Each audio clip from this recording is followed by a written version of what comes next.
Scary facts you never knew. Christopher Columbus didn't discover America, and he was actually darker than any of you were taught. The man would have child, and when he was done with them, he would feed them to his dogs. He would also take off children's hands and make them wear them. Oh, and he hunted the natives for sport. He would test how sharp his new blades were on them. And if they didn't dig up enough gold for him by the end of the day, he would crucify them upside down. People on his team even thought he was a psychopath. In 1492, there was an estimated 250,000 indigenous people. By 1517, only 14,000 remained. They don't teach you that in history class. A pilot was flying to Australia in 1978. He called traffic control and said there was an aircraft above him. When they asked him to describe the aircraft, he called back in and said, "Wait, it's not an aircraft." His plane disappeared moments later and he was never found again. Only 1% of people can actually do this. None of you can completely spell your name one word at a time in the comments without being interrupted. First person to do so wins. Neither medicine or science has an answer to what consciousness is or where it originates. Now you can check if your phone activity is being monitored. Just click share,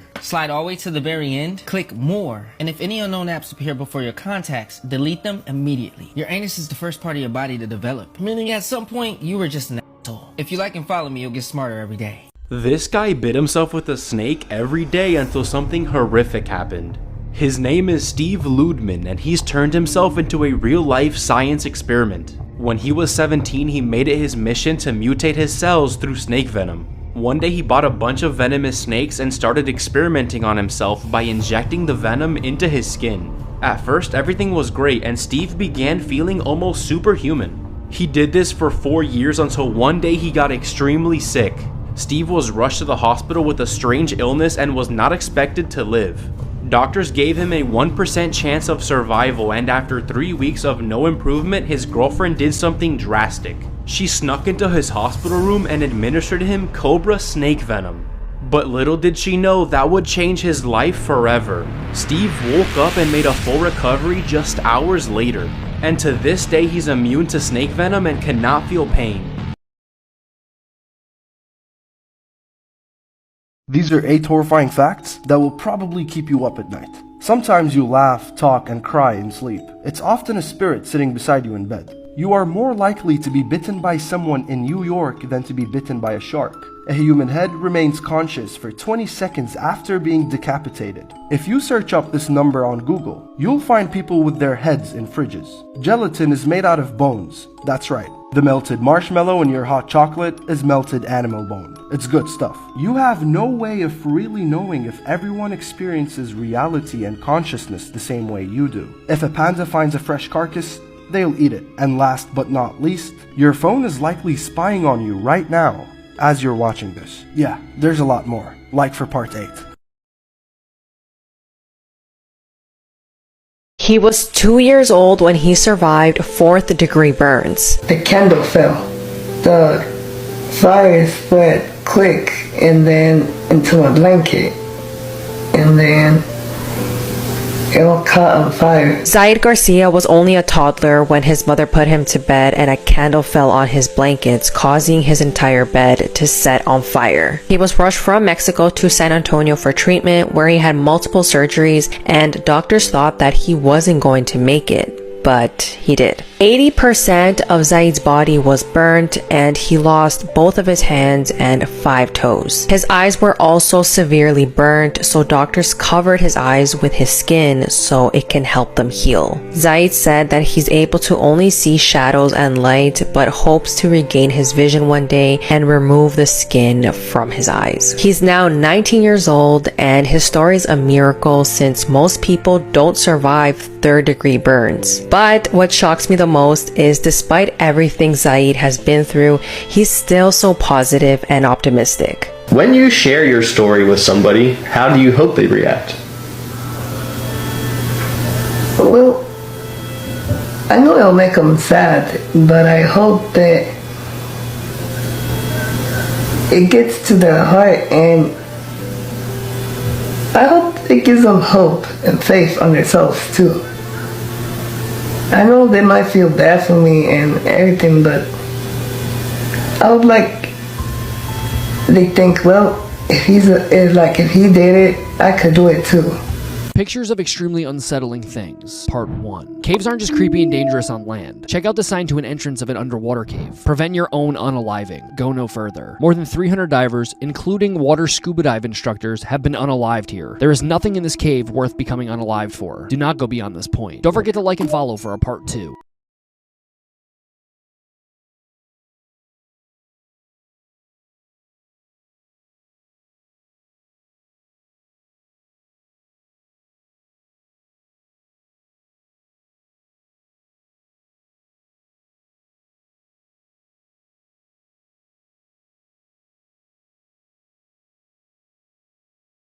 This might be the most horrifying injury ever. In 2019, 15-year-old Emily Echoes was enjoying a routine horse ride in the English countryside when a sudden noise shattered the calm. The sharp pop of a car's exhaust startled her horse, sending it into a panic bolt down a narrow path. Emily lost control, her feet slipped from the stirrups, and in an instant her head smashed against a wooden gate post with catastrophic force. The impact nearly tore her face away. Her lower jaw was left clinging by barely a centimeter of skin. Emily, in shock but conscious, realized the unimaginable. She was holding the remains of her own face in her hands. Rushed to the hospital, her injuries were described as some of the worst her surgeons had ever seen outside a war zone.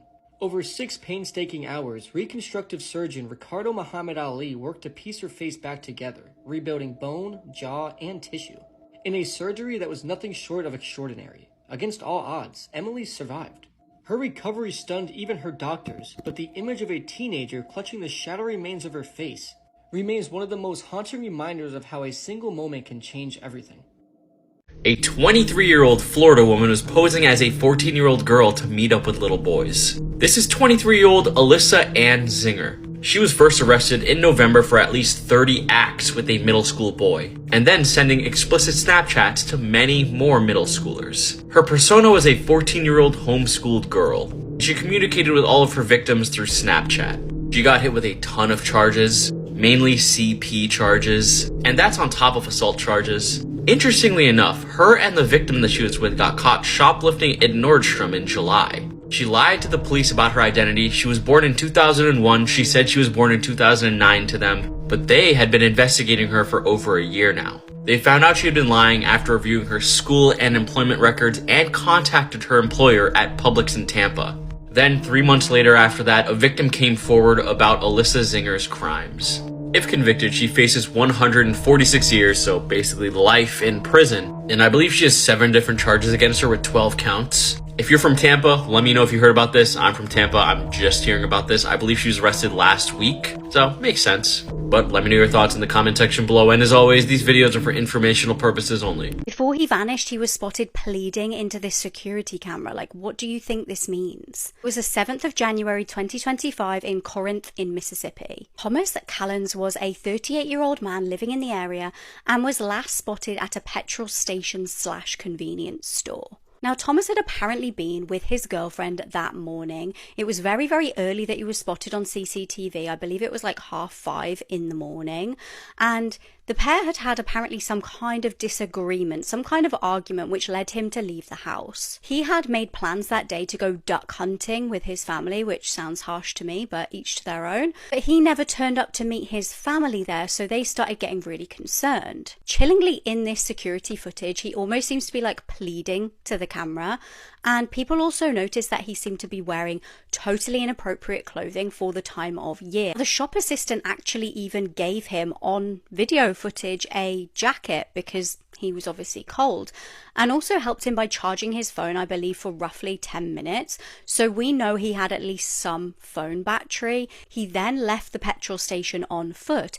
His car was actually left at his girlfriend's house, so he couldn't have got far. His brother then tried to contact him later that morning when he failed to show up at the duck hunting but just couldn't get through. And the brother then ended up reporting him missing 24 hours later, and nobody has heard from him since. Disturbingly, the searches for him were so difficult because it was snowing so heavily. So where could he have got to just on foot in the cold. Where the hell is he then? Because if he'd had an accident, I feel like his body would have been found. There's no way that he would have just been able to vanish into thin air. But he surely couldn't have got very far in the snow on foot, and nobody's reported that he was hitchhiking at all. Let me know your theories in the comments, and also let me know any longer cases that you want me to cover on the podcast, The Bourne Investigation. A woman who killed her abuser was just sentenced to 11 years in prison, and many people are outraged. Back in 2017, 16-year-old Crystal Kaiser was an SW trying to afford school supplies and food. And that is when she met this man online, 33-year-old Randall Voller. Voller was being investigated at the time for abusing and trafficking underage black girls, and eventually he did the same to Crystal. Fast forward to February 2018, a 15-year-old girl calls police from Randall's home saying Randall had drugged her and was going to kill her. Authorities found her wandering the street half naked, clearly drugged. When they searched Randall's home, they found evidence of child SA.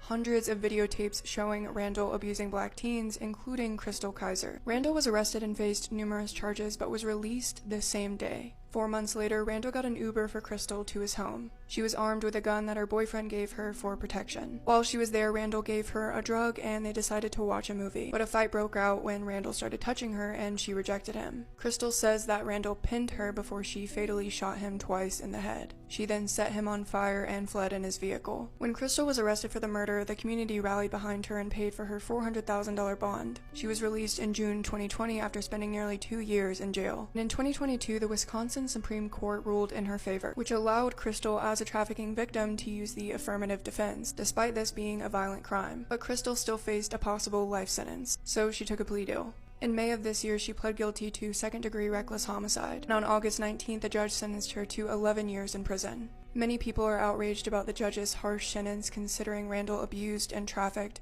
at least a dozen underage girls, including Crystal. If you encounter us, you might be imprisoned and forced to help us propagate. Hello, we are the Huldra, enchantresses residing deep in the Swedish forests, and we are very interested in young men.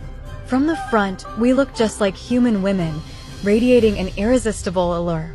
However, from the back, our non-human nature is revealed by a peculiar long tail. We use our beauty and sweet voices to lure lost travelers, making them lose their way and ensuring they never find their way back home. Due to our dwindling numbers, we sometimes seek out young men. If we take a liking to them, we will capture them to help us bear more of our kind. Typically, we form a mysterious pact with these men. They must adhere to the rule of never betraying us, or they will face severe consequences. If you're intrigued by us, come find us in the depths of the Swedish forests.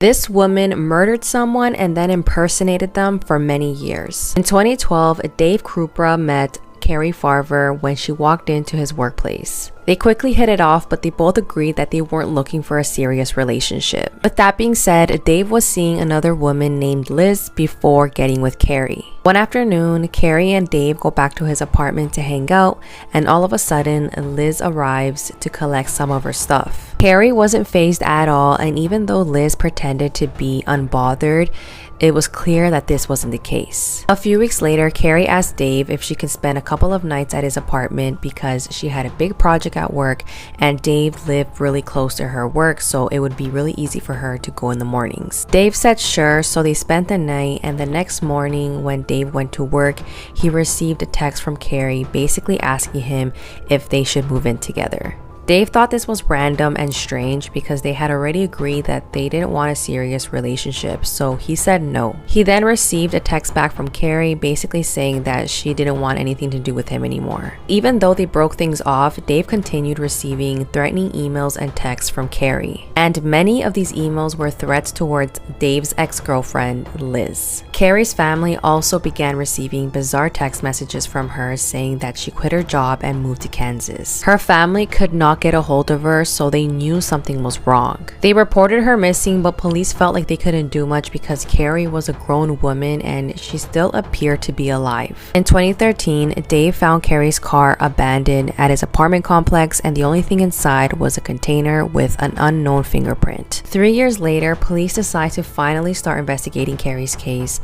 and in the meantime, Dave and Liz continued receiving threatening emails and texts from Carrie. Not long after, investigators investigators noticed that Liz was at the police station filing a harassment report, but not against Carrie. This time it was against David's other ex-girlfriend. They began focusing on Liz and found out that she had been impersonating Carrie all these years in a jealous attempt to win Dave back. The fingerprint in Carrie's car belonged to Liz.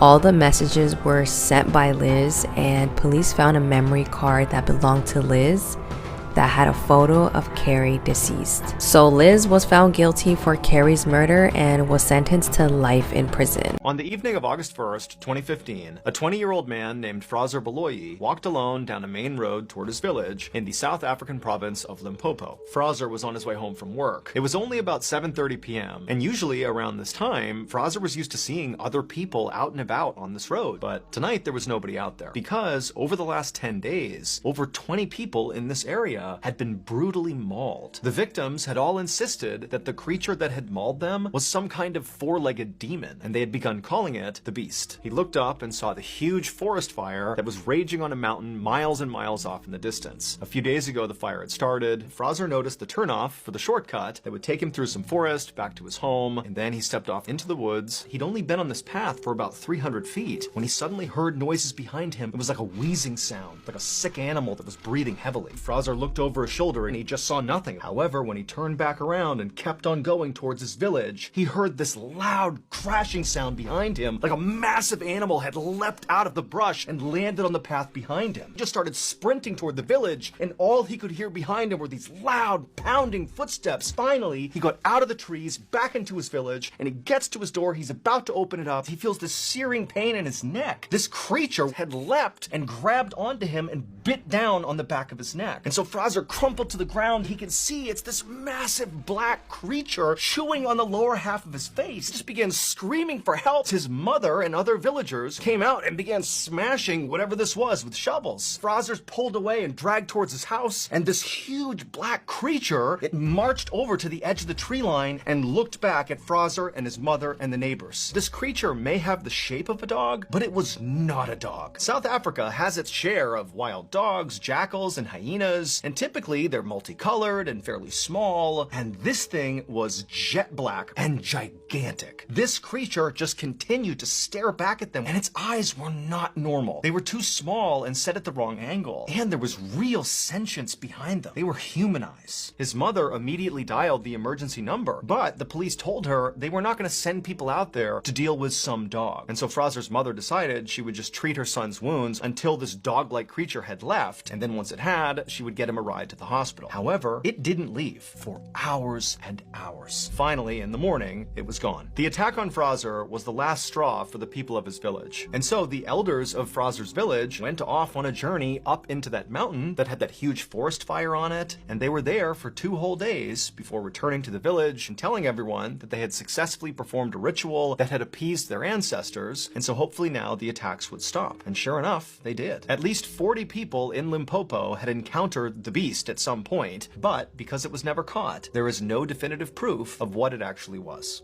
Another cold case victim has been identified thanks to DNA, but her case is still unsolved and authorities are asking for the public's help. 15-year-old Susan Mann disappeared on May 17, 1980 from Hollis, a neighborhood in Queens, New York. Over 2 years later, on November 4th, 1982, authorities on Long Island found a body in a dumpster in Freeport on Long Island. And this was about 15 miles from Hollis, where Susan was last seen. But at the time, the victim found in the dumpster could not be identified. She actually became known as Mummy Girl because of the conditions her remains were in when they were found. Investigators at the time even sought assistance from the American Museum of Natural History to help identify her, but unfortunately that was unsuccessful and her identity remained unknown. But in 2023, investigators exhumed her body to obtain a DNA sample, which was then sent to the FBI's New York Investigative Genealogy Program. And from this, authorities were able to establish a familial DNA match, and the Mann family confirmed the identification. Authorities are investigating her death as a homicide and have asked the public for help in locating any suspects, with a $5,000 reward being announced for information leading to arrests. Susan has finally been identified, but she needs justice, so we need to help get the word out because somebody out there knows something. Rest in peace, Susan. He disemboweled his girlfriend and told police that she was a human blow-up doll. 32-year-old Jerome Wright lived with his mother Della in her home in Miami, Florida. He seemed to have had a normal childhood. He played basketball in elementary school and had dreams of becoming a gourmet chef one day. Once Jerome had turned 14, Della noticed something different with him. One night, Jerome started to holler and scream uncontrollably with no clear reason. Della, who worked as a private security guard, brought Jerome with her to work so that she could keep an eye on him, but then decided she was going to drive him to Citrus Health Clinic for help. On the way, Jerome attempted to grab the steering wheel away from her, and nearby witnesses called 911. This marked his long struggle with mental illness, later identified as schizophrenia, and this would escalate with the years to come. On October 27th of 2017, Della called police reporting a strange smell coming from her home. She told the dispatcher that she had taken the kitchen trash out, but the smell continued to linger. Once officers arrived at their Northwest home, she told them that she hadn't seen her son's girlfriend since October 24th after she had entered her son's room. Officers entered Jerome's bedroom and they found a bodily fluid and blood on a trash can and a mattress. As they continued with their search, they found the body of Jerome's girlfriend wrapped in sheets and clothes in a closet. Jerome's girlfriend, Deanna Clendenin, had been disemboweled. Della didn't know that Jerome had been disposing Deanna's organs in the trash can, which caused that horrible smell, and for some reason she never thought to look in those trash bags to see what could have caused that smell. Della went on to tell police that the last time that she had seen Deanna was when Jerome had ran out of his room complaining of stomach pain. She could smell a foul odor in his bedroom, and he stated it was because there was a rat in his bedroom, he had diarrhea, and the dog pooped on the floor. When officers spoke to Jerome, he stated that whatever was in his room was not real and that he had a life-size blow-up doll made from flesh. He told authorities he hadn't seen Deanna in 5 months and they were no longer in a relationship. Police searched the back of the home, and that's when they found Deanna's missing organs in the trash cans. Her body showed multiple lacerations across her abdomen and several of her organs had been removed. Della went on to tell police that Jerome had been living with schizophrenia and he had been involuntarily taken into custody for a mental health examination, but nothing seemed to help him. Jerome, who was on probation, was arrested for abusing a dead body, and it's unclear on how long he will be in jail. Tweet says, who is the #1 slasher? You have Michael Myers, Freddy Krueger, Jason Voorhees, Art the Clown, Leatherface, Ghostface, Leprechaun, and of course Chucky. Dead last, that isn't even close. You have the Leprechaun. Bro is not scary at all. All you have to do is stay away from his gold, and you're safe. Putty is not fooling anybody with those socks. You guys had to see this one coming. There is no way I'm going to be intimidated by a doll with the strength of a grown man. At the end of the day, he is still a doll. I'm punting him across the room. And as you guys already know, Ghostface and Scream is one of my favorite all-time franchises, but I'm sorry, I don't care if there's 1, 2, 3, or 4. Ghostface does not stack up with any of these other characters. And this is where it gets difficult. I'm gonna have to put Leatherface in the cannibalistic family right here. Super strong, but definitely does not match up with any of our other horror movie characters. And gotta put Freddy Krueger. Unfortunately, bro is not top 3. I'm sorry, but it's just the truth. I don't really have to explain much more. In the 3rd place spot, you of course have Michael Myers. Absolutely terrifying, but is not undead like the other 2 characters. The number 2 spot, I gotta put my boy Art the Clown. It all depends on what Terrifier 4 is, if bro's actually that strong. And finally, the #1 slasher is of course Jason Voorhees.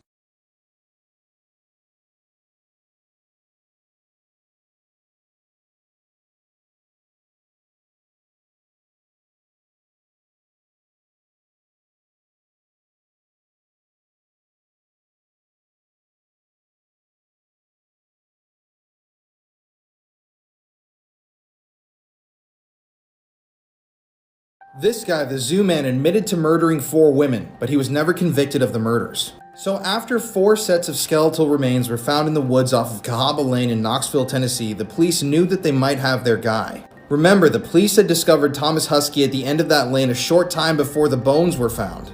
At the time, he was with a prostitute and he was actively abusing her. So the police got a search warrant and they headed to Thomas Husky's trailer. And in the trailer, they found rope like the rope that was used to bind the victims, and pieces of jewelry that matched the jewelry that the victims had owned. Obviously, seeing this, they arrested Thomas on suspicion of murder. But this is where things get weird. So at first, Thomas denied having any involvement in the killings, but then after spending a while in jail, he wanted to talk to investigators. And that's when he told them about Kyle. Now, Kyle apparently was another personality of Thomas's, and Kyle was the one that killed these women. He said that Kyle had murdered the women because he wanted to get Thomas. He also claimed that Kyle loved torture and that he was doing experiments on the women. He also claimed to know things about the crime scenes, pictured right here at the end of Cahaba Lane, that no one else could know. So armed with all of this knowledge, after a while, this case went to trial. And once again, this is where things get weird. So Thomas's defense argued that he was clinically insane, obviously because he had multiple personalities. And the defense tried to debunk all of these claims. Now, while Thomas had fully confessed to the murders, the thing that caught up the jury was deciding if he was insane or not, because if he wasn't, that meant that he would probably get the death penalty. This was a big trial. The Zooman killings were broadcast on lots of TV stations, and even True TV, the channel that broadcasts shows now like Impractical Jokers, that channel used to be called Court TV, and they covered this trial. And the evidence was stacked against Thomas. It was obvious that he had murdered all 4 of these women. But after all was said and done, the jury was hung and no one could reach a decision. Was he insane or was he not? And it was decided that this would be a mistrial. Years passed, the prosecutors tried to find more evidence against Thomas, but unfortunately the search warrant that they had gotten for his trailer at the beginning of this was deemed invalid, so they couldn't use any of that evidence they found. They had to throw that out. And in addition, it was found that Thomas's confession was supposedly coerced. So even though Thomas had murdered 4 women, including this girl, Patricia, he was never convicted for any of the murders. Now, he was convicted of rape and sentenced to 64 years in prison, but he could possibly be paroled before the end of his term. And I'm sure there are more secrets out there on Cahaba Lane that have yet to be found. I actually went out to Cahaba Lane and spent the night there last month outside of Knoxville, and let me tell you, some of the things that I captured on camera there were absolutely shocking. The things that happened to me out there are crazy, and what I found out may change the course of this story.